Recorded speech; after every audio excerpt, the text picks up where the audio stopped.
And we're live with Jeff and his sound effects of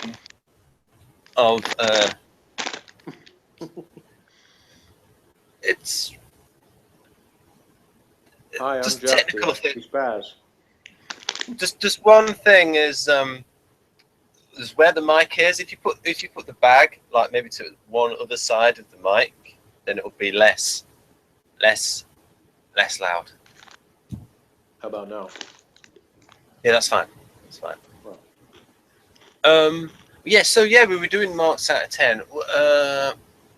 The first episode of Homicide, I would give 8 out of 10. When I first watched it, it was about 7 out of 10.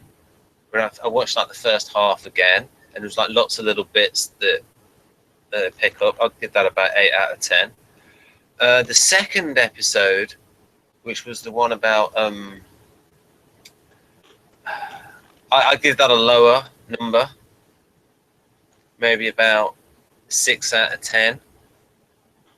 In terms of that, wasn't because it was a bit grim for me, and there wasn't as much funny lines in. And then the third episode, which they transmitted as episode 9, I give that a higher rating in terms of the dialogue. I give that about 6 or 7, depending on what I'm looking for. If I'm looking for the humour and the dialogue. So, and then what was the one after that? Episode 4. So it's in that sort of range of 6 and 7. Maybe about 7, I would say, is the range, because it's sort of like steadying out, I suppose.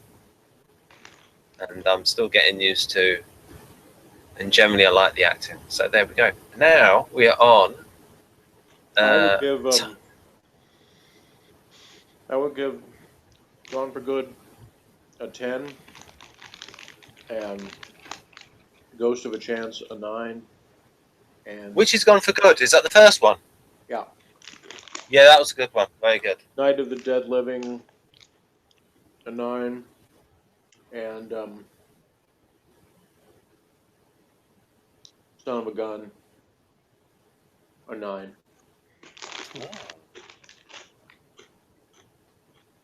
The reason why, folks, I'm giving it a lower number is because this is usually not my genre, and it's a bit grim, and it's the fact that it's the characterization and things like that that make it worth watching for me. Like, because you've got 3 funny characters in Bolander, Crissetti, and Munch, and they help to lift it. Plus the acting is, and plus is it Andre Braugher? His performance is very good, very compelling, very convincing. It's just for me to watch something that is so downbeat, because it's about a pretty grim subject.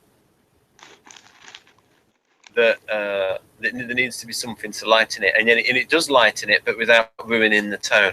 So that's a nice little feat that they've pulled off there.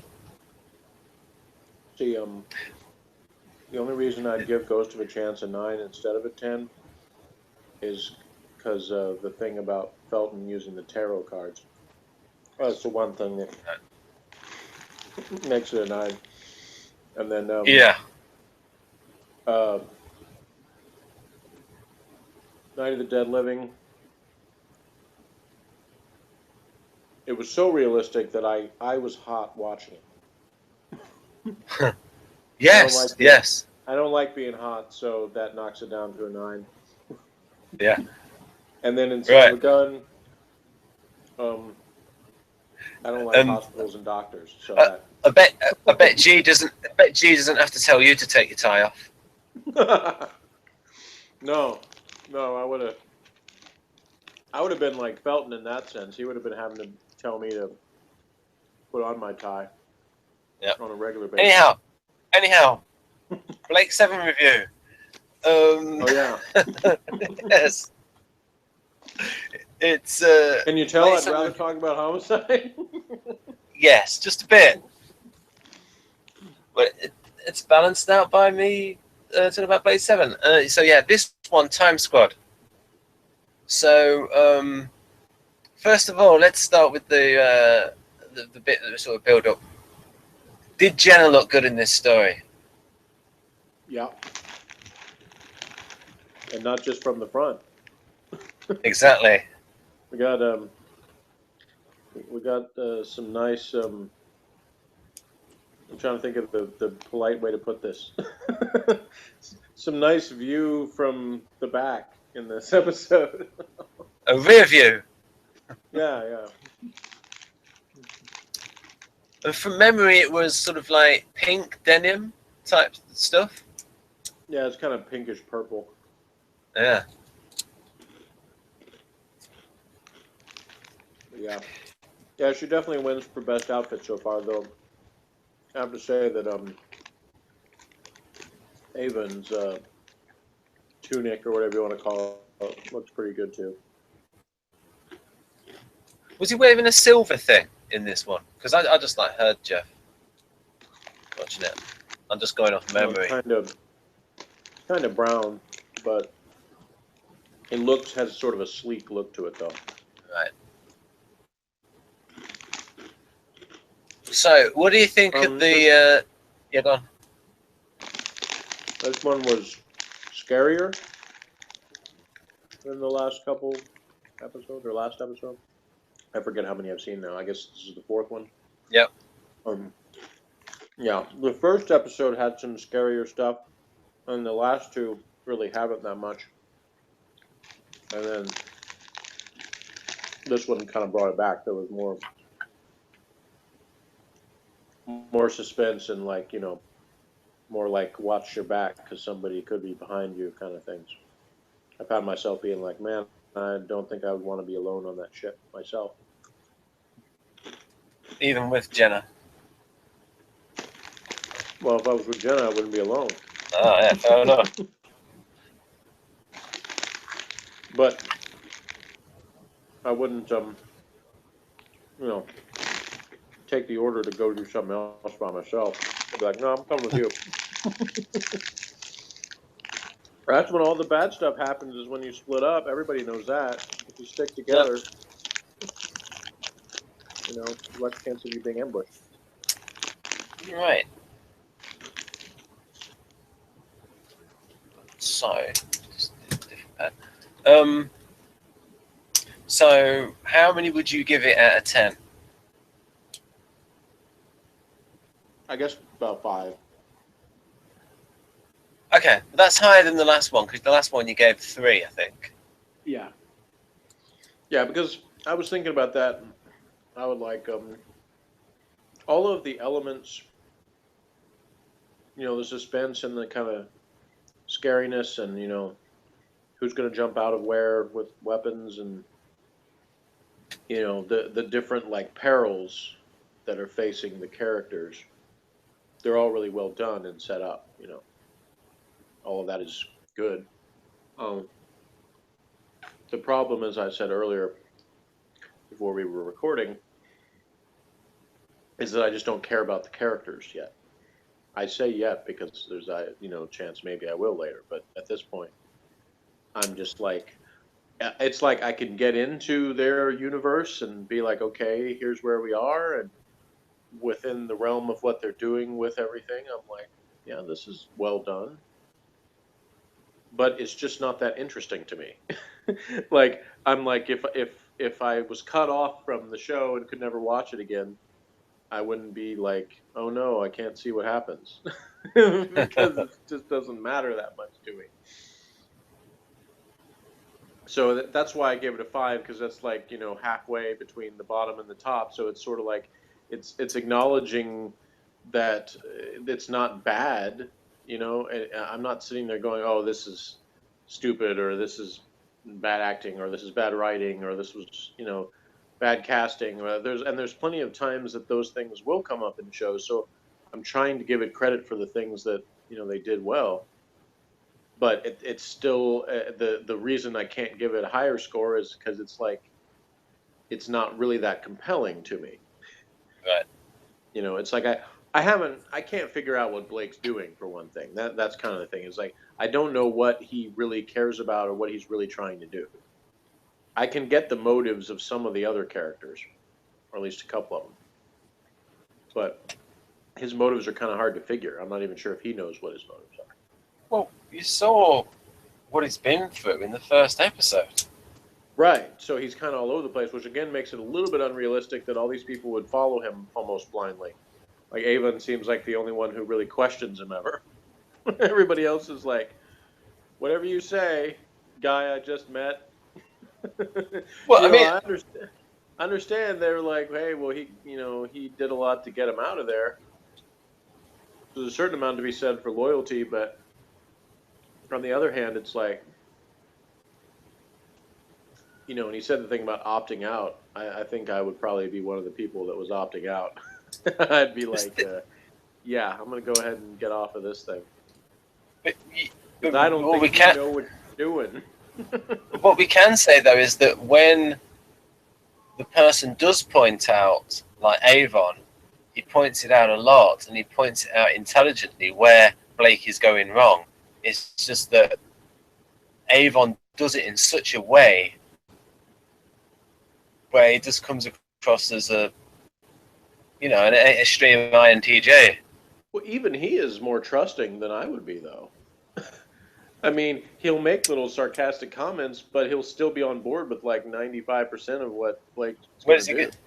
Where does he go, Avon? What do you mean? Well, if he goes off the Liberator, where does he go? I don't know. I don't know anything about him. I don't know where he's from, where he wants to go. Exactly. I mean, the Federation is all powerful. It controls pretty much controls every planet. The Federation. All right. Really, they're like total dominance. So you're saying that the characters are just basically being like, well, if I go anywhere else, I'm dead or recaptured, so I might as well die with some semblance of freedom with this guy? Yeah, I mean, Avon continually makes the calculation, is it better to go or stay? Yeah. Yeah, Jenna seems a little bit too easily commanded.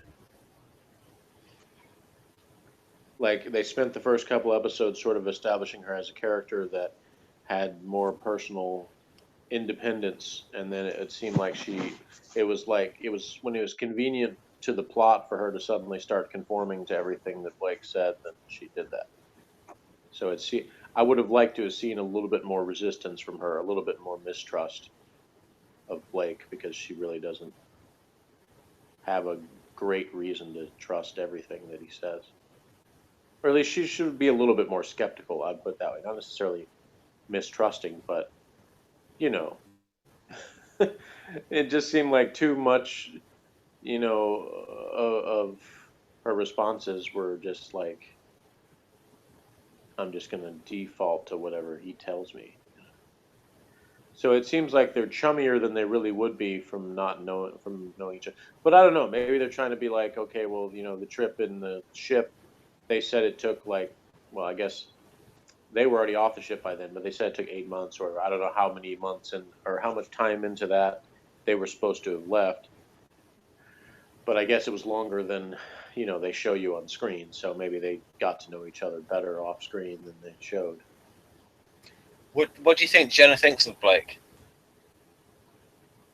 Well, I mean, from what they've shown so far, she obviously feels like there's some reason to care about him and think that he's a good leader. Because otherwise she wouldn't keep doing what he says, even though she keeps being put into danger. Yep. Well, you see, to answer this would be to say things about the future, and I don't want to do that. Well, and that's my point. Yeah. Because if you can't answer it without saying things about the future, then that basically shows they haven't done enough with what they've done so far. Well, See, I think that you can see things now that you, what I mean is, if you see things in the future, then see these games, you say, oh, I don't want to say it. I don't want to say it. But okay, I'll take the point. Yeah, well, that's yeah, you're right, Jeff. I don't what want I'm to spoil saying. anything. Is if you and that's the same thing I could say with Homicide, is if that I know where the characters are going, but I wouldn't try to say, well, where the characters are going justifies something they do now. In fact, I said the opposite in one of the reviews we did on that. I said that in Night of the Dead Living, they withheld some details of things, I think, for strategic purposes by the producers, because they weren't sure what they were going to do about certain things. So, when it came to the details of characters, families, and things like that, they didn't say names and ages and stuff of a lot of them because, I think they wanted to leave themselves open for what they were going to do or not do with those characters in the future. Right. So yeah. That's why I wanted to do it this way, where I'm watching it one episode at a time, because I can evaluate only up to that point so far. Gotcha. So, I'm, and in today's TV world, where people can go on the internet and in advance, if they wanted to, they could read the plots of everything before they saw it, and some people do that. I wouldn't do that, because to me, if it's a show that at all relies on any kind of suspense type stuff, then it's dumb to read ahead on what's going to happen. But I know people who do that regularly. In fact, I know people, I have two coworkers that basically share like TV shows that they watch. And one of them will tell the other one exactly what's going to happen to characters before she watches it. So to like say, oh yeah, that character got killed before the third season or something, because they're not at the same point in the show. And I'm like, if that was me, I'd be like, don't tell me anything like that. Why are you doing that? But they apparently don't have a problem with knowing anything about that ahead of time. Doesn't bother them at all. So obviously there's different attitudes toward that, and not just among like really young people. I mean, because they're not that much younger than me. They're a little bit younger than me, but not like a generation younger than me. So so I will give a let's see how it's got a little bit blurred. Let's get that, and then make that a little bit. Okay, so here we go. Here's the synopsis of. Face has gone a bit swollen. Of the while you time read that, squad. I'm going to wash up real quick. Okay.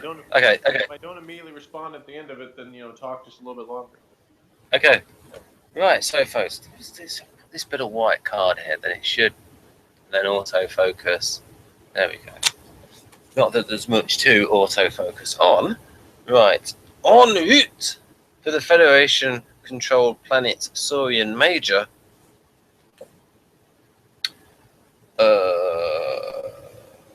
The Liberator stops to answer a distress call and picks up a small capsule containing 3 cryogenically suspended aliens, guardians, it transpires, of a gene bank, one of whom has died in transit.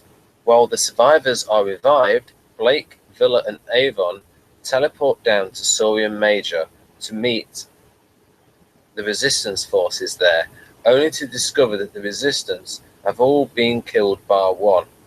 Callie, a native of the planet Aron, capable of telepathic projection, although not, it seems, of reading minds, she joins forces with the others to attack the Federation's communications complex. Meanwhile, Jenna is attacked by the Guardians. Gan goes back to check on them, and Jenna later finds him injured and in pain from the action of the limiter implanted in his skull. The two fight off the Guardians, including a previously unsuspected fourth, and bring the expedition party back to the ship. Callie agrees to join the crew. Now, the limiter. Gan's limiter. We have seen in the 3rd episode, Cygnus Alpha, that Gan can commit violence. There's a bit where it says in the book where he's puts a spear into one and he grins. So obviously, so this thing about Gan, this is what it says in the book, this book, Liberation, is that this story is overweighed by the subtext of Gan's limiter. Because the limiter does not limit Gan's ability to kill, because we have seen Gan use violence. So the question then becomes, what is the limiter limiting? And that is a theme that is returned to later on. So there's a subtext around that. And I think, I put my personal... time Pardon? they've used that word either. There's been multiple things they've used, Yeah. they've said limiter about. Mm. So that's a concept that seems to be a recurring theme in this for whatever reason. I think, is it true, you know about Terry Nation as well. Was Terry Nation a libertarian? I have no idea. I don't know much about him personally. I just know some stuff he's written because of Doctor Who. I think that yeah, that theme of control. So yeah, I mean, I won't say what the theory is in this book, because I think the theory might have been a bit read into it. But definitely, I think it's clear to say that the limiter is not just limiting. Is not limiting violence; it's limiting something else, and it's left to our imaginations to wonder about what exactly is it limiting. Okay, so things that popped into my head while I was watching this. I mentioned that I like the transporter effects. Right. I like those better than the Star Trek ones. Ooh. Is the symbol that was on the door of the place they were trying to blow up, is that the Federation symbol? Yes, and it's very, very, very, very, very much like the Star Trek symbol, isn't it? Well, I was going to say that that's a part of the logo for Blake 7, so now I'm saying like that the symbol is the ship over the Federation logo. Right?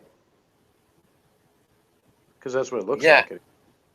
So it's Yeah, actually representing both sides in the logo. That's pretty clever, actually.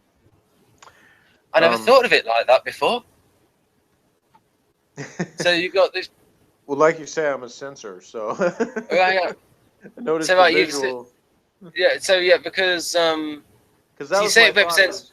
I was Right, thinking of that as being like, part of the resistance or whatever. And then I saw it on the door. I'm like, well, wait a minute. Is that the Federation symbol? So, because that's what the Liberator looks like. uh-huh. It's weird, a weird little thing. What else before I forgot? Oh, This was designed by Roger Murray Leach. Yeah, another Doctor Who person who worked on Doctor Who.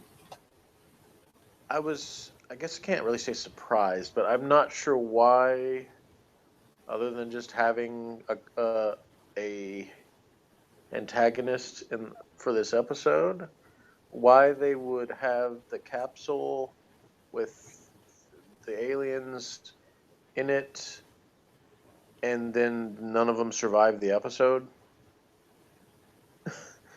It's like they introduce them as this thing. They go into all this stuff about how they got there. They were what they were using to keep them from aging and all this. And then when they get out, then they end up having to kill them, and then it's just that's it. So of course you don't tell me about future stuff. So maybe it's not it, but it just seemed weird that they would bother to have all that background information on the people that weren't surviving when they've had less background on the people that are part of the main cast. So that one kind of puzzles me. But I guess maybe maybe that's a Terry Nation thing too, because I guess in Keys of Marinus he had a lot of background on characters that didn't last very long in that story too. I think lots of people have said that the use of computers in Break 7 was well done. Like, they put a lot of effort into all the little bits with computers. Like, they're going to like tracer circuits and all these kinds of things like that. I've always thought it was a funny thing, and this is just sort of a general comment on humans, I guess, that people will call ships and computers and cars and stuff he or she. They give it this personification. That's probably not the right word, but they make it personalized, or as if it's a Yeah. person. And I understand when you've got something that actually has a human voice, that it would be even more lend itself to doing that. But it's funny because they refer to Zen, the computer, as, and they say he, but if the voice could probably easily be changed to a female voice, and then when they start calling it she, just because the voice changed. That's just Yeah. that's not unique to this show. It's just kind of a funny observation that I've always thought was weird, because I don't do that. Um, I don't call my car a she. I don't say that about like vehicles and computers and stuff. My older brother though does. That's the funny thing. An INTP, all of his computers have names. He named Oh them all, and gosh. they're all named after Japanese women. So, Wow. and I've even had a couple of them because he's put together computers for me. So I've had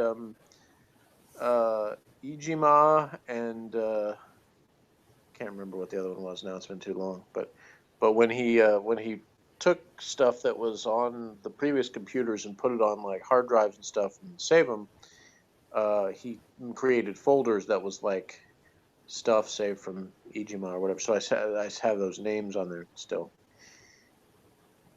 because I never had any reason to change it. But I never refer to computers as people. Wow. Even like that had voices that were male and female. Like in Transformers, they had the computer with the voice of Casey Kasem, that was called Teletran 1, Oh yeah. and I didn't refer to that computer as a he either. I can't remember if the Autobots did or not. So I in think they this, may have just always said Teletran 1 and never said a pronoun. right. So that means Break 7. Uh, right. So oh, actually, the one I should hold up is oh, I forgot to do it for the last time. Well, so I can mention it this time though, because in the last episode I forgot because of the comedy book, Maximum Power. So, any funny lines you remember from the episode? Yeah, the squirrely guy had a few funny lines, but they were like the most scripted sounding things in the whole show. Yeah, It was like insert joke here, yeah. It was but like yeah, it's definitely the most non cringeworthy that character's been since he started. right. It's Because I it, was like, well, it, that was actually amusing. So you yeah. weren't. It's a thing. But then of course, immediately ruins that when he like uh, tries to hit on the girl they found on the planet, the telepathic girl. Oh well. So he's just an annoying little squirrely dude. What does squirrely mean? It means like that guy. Surely Oh right. you've known squirrely people in your life. Like the little weaselly, little rodential, little annoying, somebody that's just like they're always whining, or they're always just making little snarky comments that don't help anything. People like that. Just like Anyway, so every character Wallace Shawn has ever played. I've no idea who he is. So Oh, the that's couple the guy my brother calls annoying guy, but uh, I know you've seen him in things. I can't remember if we talked about The Princess Bride. Did you see that? Nope. Oh, never saw. Okay, some point you gotta see that, man. It's a classic. But he was in at least one, if not more, of the Star Trek series. But he usually was under heavy makeup because he would play alien people like Ferengi and stuff like that. But yeah. Anyway. I'm just amused by this comedy book because what they've done is they've got the episode for Cygnus Alpha, and then they've inserted their own episode, Cygnus Beta. It's just made up a whole episode for the book. See, I got confused because I didn't know how many Blake 7 books do you have? Well, I have this one, the program guide. I have Liberation, which is in depth. I have the this is the comedy book, the sort of spoof book. I have the Blake 7 novel here. I won't give the name of it. And then I've got a Terry Nation guide with pictures in it, but you don't want to see that because it might give things away. Yeah, I've got a few. I got confused because I thought you said that you were reading from one book and it had both the real description of the episode and like comedy stuff added. So I didn't realize that was 2 different books. Yeah. Because but you see, the real fans know where they're BSing and where they're not, and it's part of the fun is to see where they're taking the mickey and where they're being serious. Well, it makes more sense now that you're saying, because I thought it was trying to be like it was trying to give like real information, but then they would just make things up, and I'm like, that seems rather confusing. Yeah. Well, so what we can do is we can because we missed a few of those, but I can say what I think the funny lines were. We've got here. Villa was saying, "I plan to live forever or die trying," and then there's one bit where he touches a plant, and he goes, "Ooh, it's a bit clammy," and then Blake says, "You need to be a bit careful. Some of the plants even have an intelligence rating," and then. Villa says something like, "Oh, good. I'd hate to be eaten by something stupid." Right, so... Yeah, that was probably the only time I actually laughed out loud on that line. Yep. Or at least chuckled. Yep. Yeah. I was like, wow, he's actually useful for something sometimes. And you actually saw his use as a locks, someone who can get through doors and locks and things. Yeah. Saw his use. So, if we go back a bit to because we never went through. It should probably, they look for somebody better who can do that. Jettison that guy as soon as possible. Oh, poor old Scully. Right, and then we got here. So we've got some. Gan wasn't much of a tough guy in this one yet either. He was like supposed to be the muscle, and then I'm like, got overpowered by the primitive dude too quickly. Well, it depends. But I guess he got taken by surprise. Well, he might have been.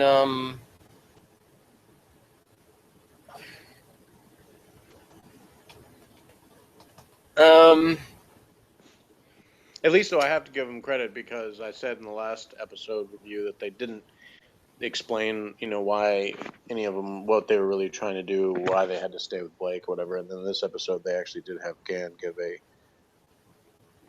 attempt at an explanation anyway as to why he's doing it. It's something that's always revisited.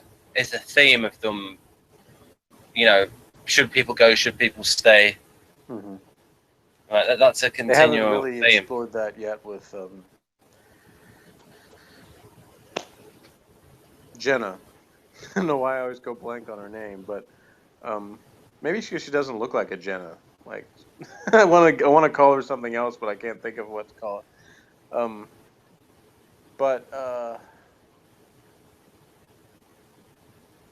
yeah, when you said this episode kind of featured her, I thought maybe that there would be more of that, but it wasn't really. She did get some good action scenes, but she still hasn't really told much of her background yet. Right. Right. So we've got here. So if we go back to some of the lines from because I also want to say bits on this, but we did the way back, so we won't go through all of it. But so, for instance, going back to Spacefall, which was the one on the London with the mutiny, they've got the random insult filler with confined spaces. There's a medical name for it, and then Jenna interjects cowardice. And then we've got yeah, I mentioned that line. Yeah.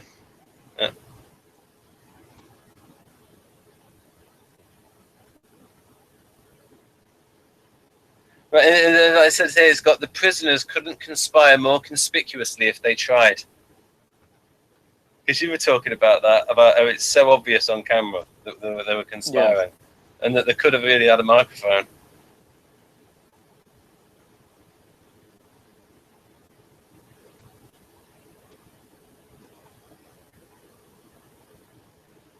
And we've got the things like Villa must discover his ability to open any door later on, because he can't even comprehend how a simple palm-activated lock works. All he has to do is high-five the bloody thing. Why does the security camera only bleep when Villa does magic tricks? Nova enjoys a one-man phone party in some ducts. Maybe he's not so promising after all. Right, okay.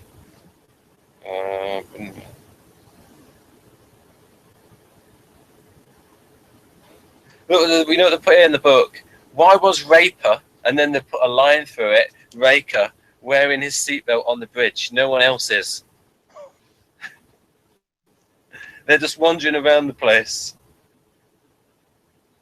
Right. Hey, this is interesting. The execution of the prisoners is, well, it's Destiny of the bloody Daleks, isn't it? I'm just... You know when Raker was executing the prisoners? I didn't know that. I can't remember the plot of Destiny of the Daleks. Oh, yes! I don't... If you do, don't tell me, because I haven't seen it in a long, long time, and I haven't gotten to that yet in my watching order. So the only thing I remember about that one off the top of my head is that there was an annoying DJ character in it. Oh, that's Revelation of the Daleks. Oh, okay. That's the one with... So Destiny then would be 79, Tom Baker. Okay. Yeah, okay, then yeah, I did see that one. Yeah. I mean, again, I saw it a long time ago, but I saw it again when I watched So what we do, we'll skip that. We'll get to the ones that were to the actual episode that we're covering, else we'll confuse people. We'll skip Cygnus Alpha. It says here, Cygnus Beta, written by Jerry Davis. This is total nonsense. Right, an episode that doesn't actually exist. Right, what would they put here? For some reason they put Time Squad writer Terry Nations. The other one they put Terry Nation, and then in this one they put Terry Nations. Weird. Now, why would they say that? There's some kind of...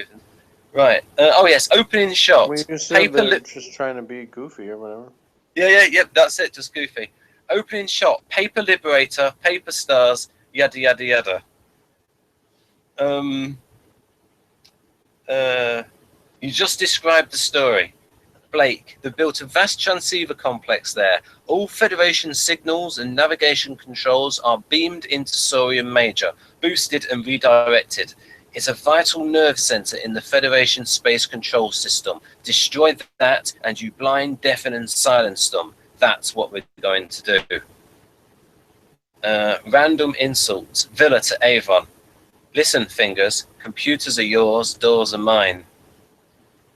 In a nutshell, you know you're in trouble when the high point of an episode is recognizing a familiar nuclear power station. Story. Blake and his crew plan to attack the Federation outpost on Saurian Major. En route, they come across a derelict spaceship with 3 cryogenically frozen bodies on board. Gan and Jenna attempt to resuscitate the bodies, while Blake and others teleport to the planet below. There, they join forces with Callie, a telepath from the planet Aron. Meanwhile, aboard the Liberator, the frozen aliens are revived and there's murder on their minds. Information. This story marks the debut of the much-loved Blake 7 tradition, swanning around an industrial complex on 16mm film. Oh, wait a minute, I've got to be careful here about that. Don't have any spoilers. Oh yeah, Blake, when you're in space, you don't need to call vehicles space vehicles. They're just vehicles. It would be like us traveling down the motorway and pointing out land vehicles.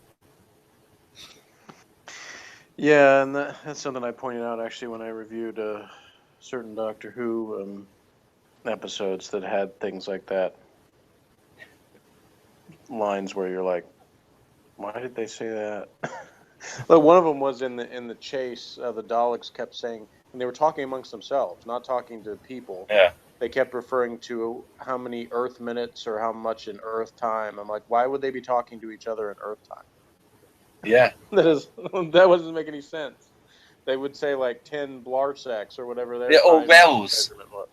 Yeah, that was one of that. They used to have that measurement Rels, didn't they? The Daleks. I don't know, maybe. I don't remember that, but yeah. So it was just weird to have things like. Yep. And yeah, the space thing. I've seen in more than one thing. He said space, whatever. Yeah, well, if you start going back too much, it's like, well, how come everyone speaks English? How come everywhere they go in, they go to Italy, they all speak English, all this kind of stuff. Even when the assistants on their own are always like a gift that's just transferred to them by the Doctor. Is Zen off his head or on crack this episode? Blake tells Zen to conduct a 360-degree survey. He's not going to find much with that.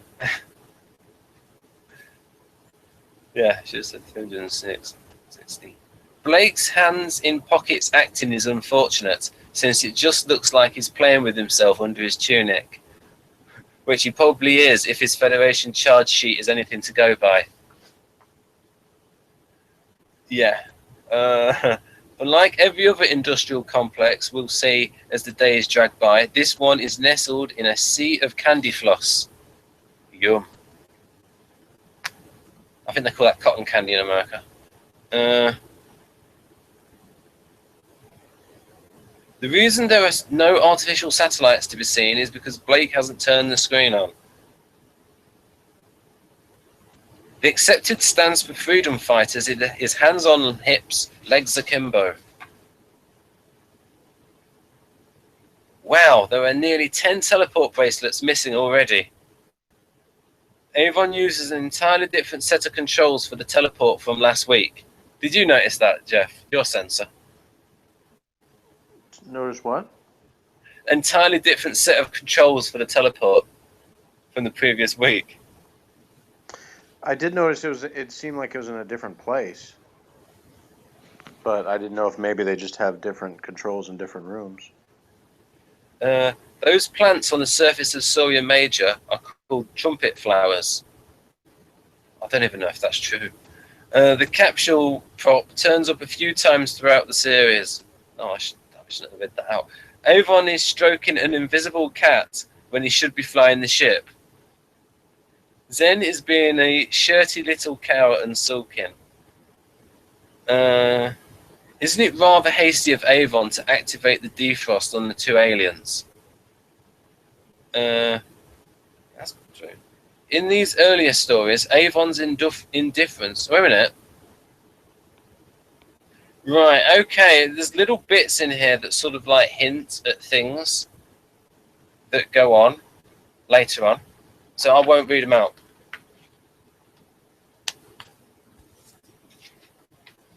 Because you want to be in You don't want any you don't want any hints into stuff in the future. And plus, I'm reading stuff out I've not read before, so I don't want to actually say anything because I might accidentally read out, unlike what happens. You know what I mean? Yeah. Well, I had to stop myself from doing that too because there was the thing that I was reading that was like the homicide summary that had stuff about the production or whatever. There was some. It said some stuff about one character that gave away things from the future. So yeah. Plus, didn't read that part. The people who'd really appreciate this, but are just people who like total Blake 7 fans because they know all the in jokes and when someone's just BSing. Mm-hmm. So it had a few good lines. Jenna looked good in her pink stroke purple denim jean type things.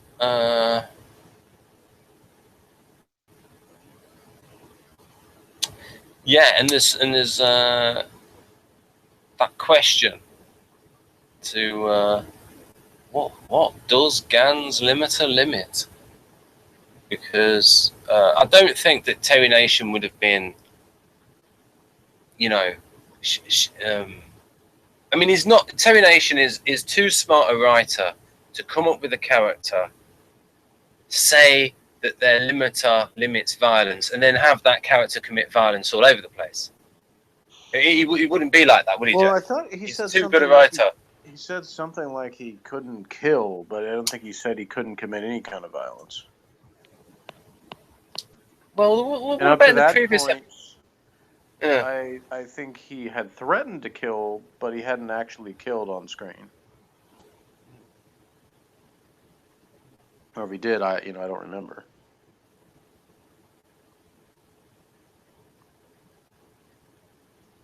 Yeah, but there are certain times.